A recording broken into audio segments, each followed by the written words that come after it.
Hello, good morning, good evening, good afternoon. Welcome back to my channel. Today we are going to be reading chapter 17 in A Guide for Lightworkers by Archangel Michael, written and channeled by Saratoga Ocean. We are going to be reading about the body. We're going to hear what Archangel Michael has to say about this finite body that we are currently in.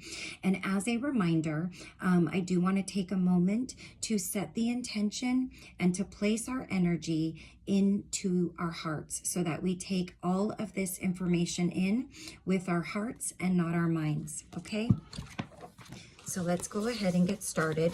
And my children are currently on spring break and they are both home. So I apologize if it does get a little bit loud in the background. Chapter 17, the body. Let us begin by taking a radical new view of the body. This, of course, starts with context. Let me first describe for you the usual context of the body on planet Earth. The body is essentially owned by the ego. How do you know this? Because for the majority of people, the belief is that they are their bodies. After all that we have discussed so far, do you think that that is really possible? Of course not. Do you remember that you have only one identity, not two? You are an infinite being of love and light, period. There is nothing else.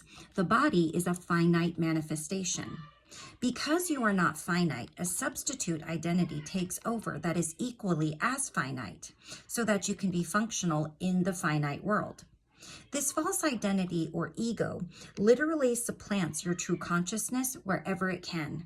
In the same way that the finite body always deals with matters inherent in the physics of the finite, so too does the ego present all of life as being about the same duality. The first duality exists in the separation between you and your body. If the truth be told, you should never be occupying a finite body. It makes no sense, does it? True nature would never create such a discrepancy. An infinite being would, of course, exist in an equally infinite body. That is what the real world is all about. Now, there is no such thing as a finite body.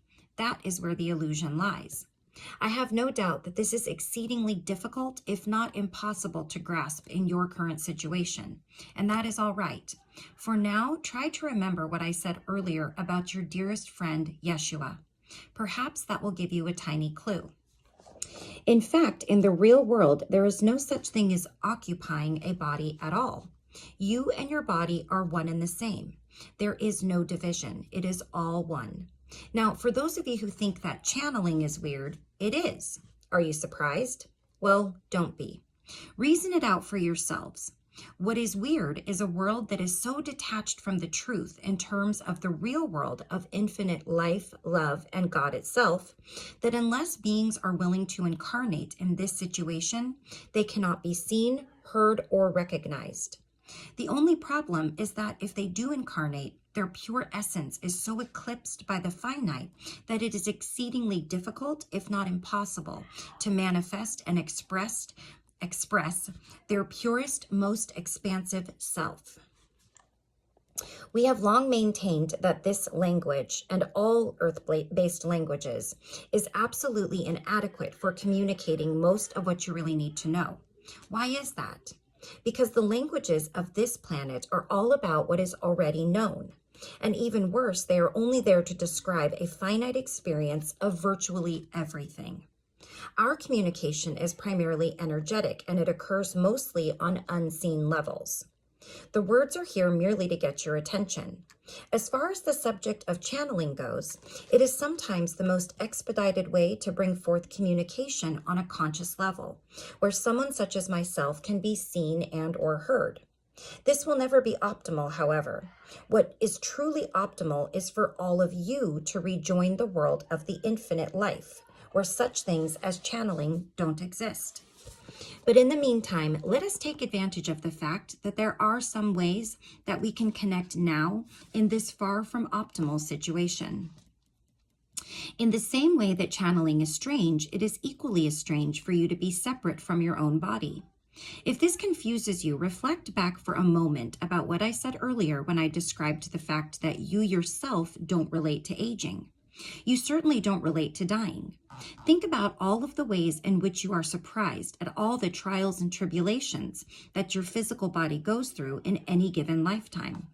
Think about how shocked and surprised you are anytime you or a loved one experiences an injury. This stuff continues to feel unfamiliar to you, no matter how many times you experience it. These things will simply never be familiar to an infinite being. What about plastic surgery? This is simply a way to force the finite body to more closely represent what you think would be a more adequate and timeless expression of yourself. But it is highly primitive indeed. Why do human beings dye their hair when they reach a certain age? Because they are trying to get the body to match what they know in their hearts is a truly ageless state of affairs. Eventually, people tend to give up as the body succumbs to the physics of the finite and deteriorates past all points of repair. And how does the ego view all of this? Well, the ego thinks this is all just fine. Anything that has a beginning and an end is absolutely great as far as the ego is concerned. The more deterioration, the better. The ego likes the fact that your life has a definite beginning and a definite ending. It's marked by those numbers on every tombstone. It proves to the ego that life is most definitely a finite affair. Why is this so important? Because in the finite, it's all about being defined with lines. It's all about defined lines and survival. The only way the ego can recognize you is by what isn't you. The time before birth when the body wasn't, and the time after death when the body won't be, provide the perfect lines of delineation that the ego requires to identify you as a thing with clear boundaries in time and space.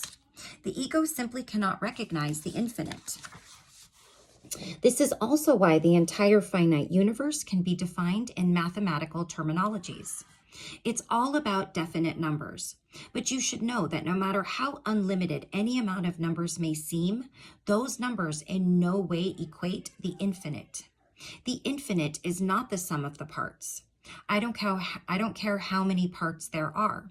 If there are too many for you to count or even comprehend, it does not change the fact that this is still a very finite situation.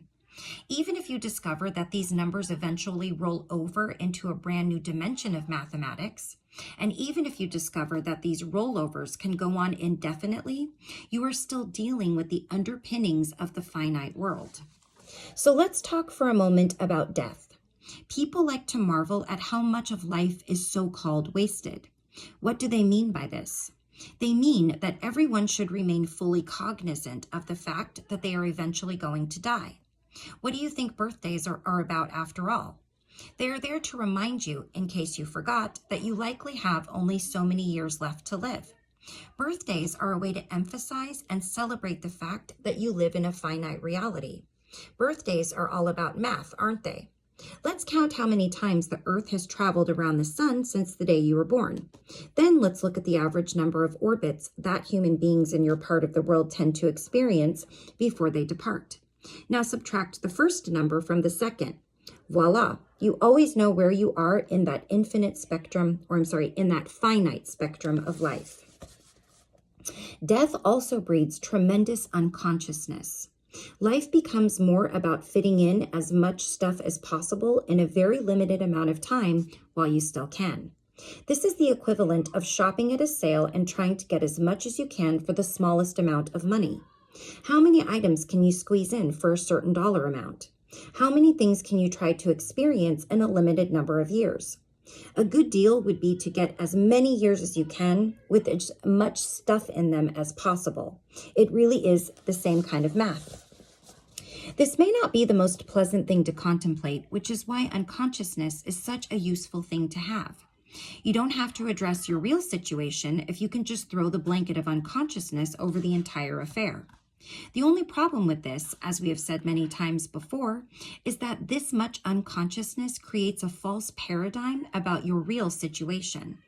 When you pray, you will find yourself praying in a way that assumes and protects the situation without ever rectifying the larger state of affairs, which basically has to do with the conditions that produce all of this hardship in the first place.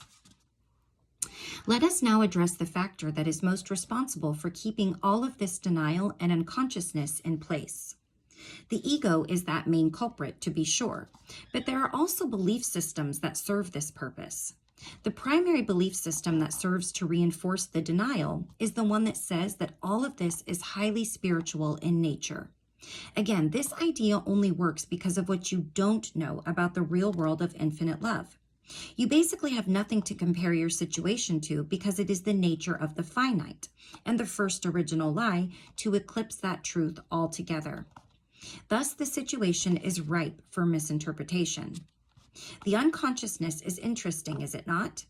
You can actually read the story of Adam and Eve, even as a metaphor, and clearly know that given a choice, you would absolutely pick the Garden of Eden, over the so-called fall. However, the level of unconsciousness does not allow this very clear fact to register, and you will continue to believe that the fall was good and spiritual, even though your clear experience tells you otherwise. If you don't like the story of Adam and Eve, that's okay.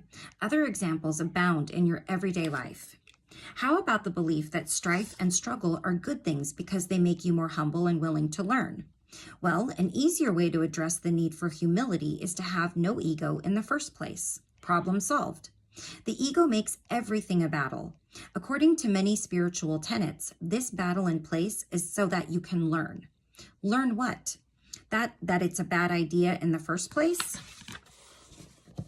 One of the most interesting beliefs is that life in the finite is the only way to really feel the fulfillment of being alive. There is something about that constant state of conflict that gives one a real feeling of substance. Again, this belief is based on the fact that you have nothing to compare it to. Let us here offer another interesting thing to contemplate. After death is seen as a place filled with peace, light, and love. It can certainly be that. It is filled with experiences as diverse and interesting as you may find when in a finite body, but there is still something missing. Otherwise, why do you keep coming back? Why do you continue to seek more? What all of these seekers are looking for is a return to their original experience of oneness. They seek to wake up from the dream, and it will happen. The finite cannot last forever. By its very nature, it always has a beginning and an end. So let us now discuss a brand new way to regard your physical body. As we said before, meditation is of paramount importance. It gives you a chance to do something other than react to the circumstances surrounding you. It gives you a chance to feel yourself without any outside input. It gives you a chance to contemplate. See if you can allow yourself to accept the fact that you are an infinite being. Reflect on some of the things we have discussed about the ways in which you have great difficulty accepting and understanding the pitfalls and conflicts inherent in the finite. Recognize that this difficulty might actually say something good about you. It might be evidence that your heart is shouting out to you that something is wrong with this picture. And while you're at it, why not consider opening the door to your heart? Why not practice validating what your heart is trying to tell you? Why not, for a change, be true to the truth that your heart is showing you instead of always jumping first to agree with the ego? Once you have begun a process of practicing these things, you can allow yourself to recognize the discrepancy between what your heart is telling you about the way it's meant to be and what your experience and what your experience is in the finite world. You will notice that the ego always wants you to accept the negative, which reinforces your acceptance of that discrepancy. What would happen if you didn't? You might eventually find yourself able to pray a powerful and sincere prayer of commitment to the infinite world of love and reality. No compromises. It is okay not to know everything about how this all works. Due to your finite situation, you are not in a position to know. It is sincerity that really matters. Remember that you are not alone. As you become more attuned to this very different way of looking at things, where you basically seek to put the ego out of a job, you will start to get in touch with a natural love for your physical body. Why? Because you are love. You don't know any other experience. It is only the ego and the false identity that produce an illusion that you can feel negative. Notice that you have to be convinced by something negative first, whether it's a thought, a feeling, a circumstance, or an action, in order to feel and believe in what that negative is. It is not your natural state of being. It must always be induced. It is highly important that you begin to cultivate a natural love for your body. Many people talk about ascension, but they have no clue about love as the only avenue to experience such a thing. Ascension is transmutation. Only love produces such an event. You should begin by noticing how utterly unconscious you likely are inside of your physical body. What produces such a profound level of unconsciousness? Primarily, it is the result of the never-ending trauma and defensiveness that occurs in that body on a daily basis, all of which is cumulative. Trauma does not have to be dramatic in order to be traumatizing. It is actually traumatizing to the nervous system to be worried on a daily basis about all the things that human beings tend to worry about. Wherever you can bring love into your entire system, it will act as a healing balm to any remnants of trauma. Wherever you can find peace in your thoughts, such peace provides a healing resonance throughout all of your cells. But it should also be remembered that love is indeed the source of all peace. So let us talk about the power of thought upon your entire physical embodiment. You will certainly think thoughts, but the nature of those thoughts wholly impacts your entire body instantly, the moment that you think them. Your DNA is holographic in nature. Whenever you think a thought, it immediately lights up within the DNA of every cell. In truth, your whole body thinks because your whole body registers every single thought. Now, thoughts are literally messages. They exist as electromagnetic energy messages about the state of your reality. Your body is instantly influenced by these messages, and it immediately responds to the thought that you think. If you think that life is terrible and all is hopeless, the body is instantly imprinted throughout its DNA with that thought. Because the DNA acts as a message center, it instantly instructs the body into a physical replica of that message. All of your atoms and molecules immediately align with whatever reality you have communicated.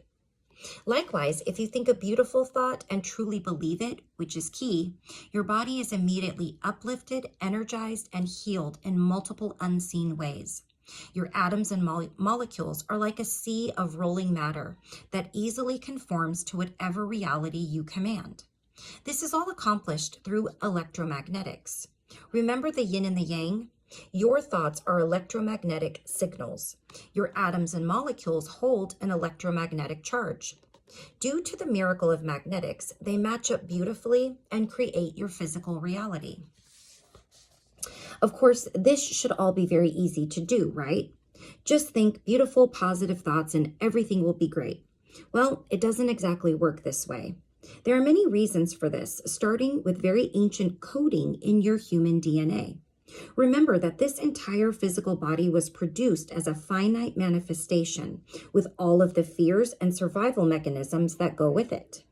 The body, at a very primitive level, is basically conflict-oriented. Death is one of its deepest programs. The program of death is completely intertwined with sex and reproduction. They go together like hand and glove. In fact, your current lifespan is very much tied into the span of time that it takes to produce and raise offspring, and then to ensure that those offspring are fully prepared to reproduce and raise their own. Interesting, isn't it? We like to call it the recycling of souls. In addition, you also possess the genetic programs inherited from your ancestors. Some of this is turned off and some of it isn't, but the most important thing in this current lifetime is the ego's many interferences in your natural ability to see things in a positive way. The ego does not want you to have thoughts of love, peace, beauty, and tranquility. These thoughts are a threat to its existence. It will always attempt to override these thoughts before you ever get a chance to let them sink in. It often uses the trick of distraction, using random thoughts about meaningless, irrelevant things that make it difficult to concentrate. If you do manage to allow some beautiful thoughts to truly register, the ego will make every effort to draw your attention to something negative and change the resonating field of your cells to match its new negative reality. Please do not be discouraged by all of this. We are sharing this information with you so that you will have a greater understanding of what is going on. What will change this situation more than anything is the ultimate revelation that this can all be changed on a cosmic scale.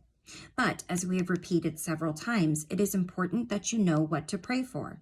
To limit your prayers to merely asking for help and temporarily coping with any given situation, and then rationalizing that situation to the hilt, especially when you do not perceive that you have received a response, is unnecessary when you can ask for so much more.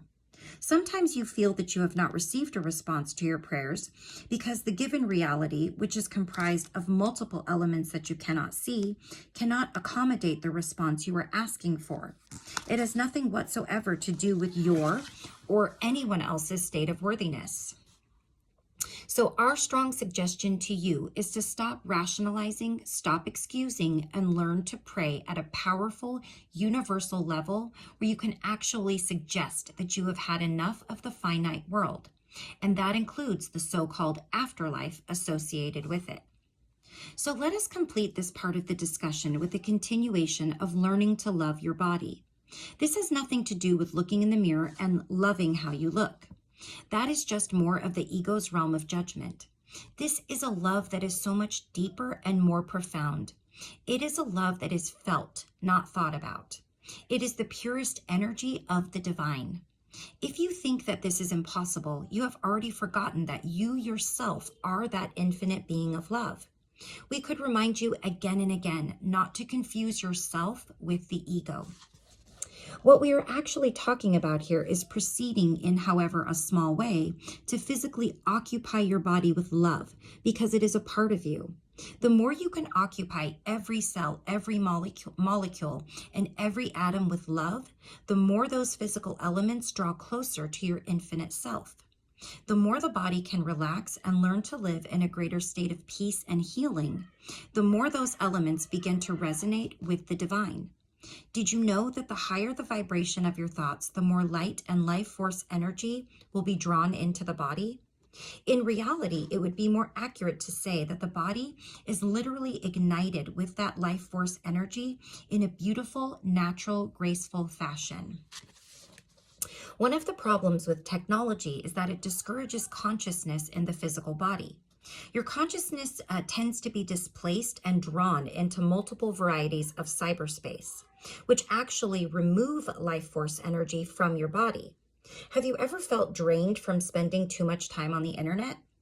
What we are suggesting overall is that you pay close attention to the relationship that you have with your physical body. Pay attention to the fact that machines discourage that relationship. They pretend to offer you a substitute reality in their many virtual worlds. Remember that machines produce an illusion that your body is not important in their world because, in a sense, they offer themselves as a substitute body. The one shortcoming that they have in this effect, however, is that a machine can in no way accommodate your heart. They cannot give you love. They do not in any way produce health. They cannot feed you or take care of you. These are things that you must do for yourself. This may sound obvious, but there are many people who are fast losing sight of this fact. In fact, there are some who hope that someday in the future, machines, also known as robots and androids, actually will perform these functions for you.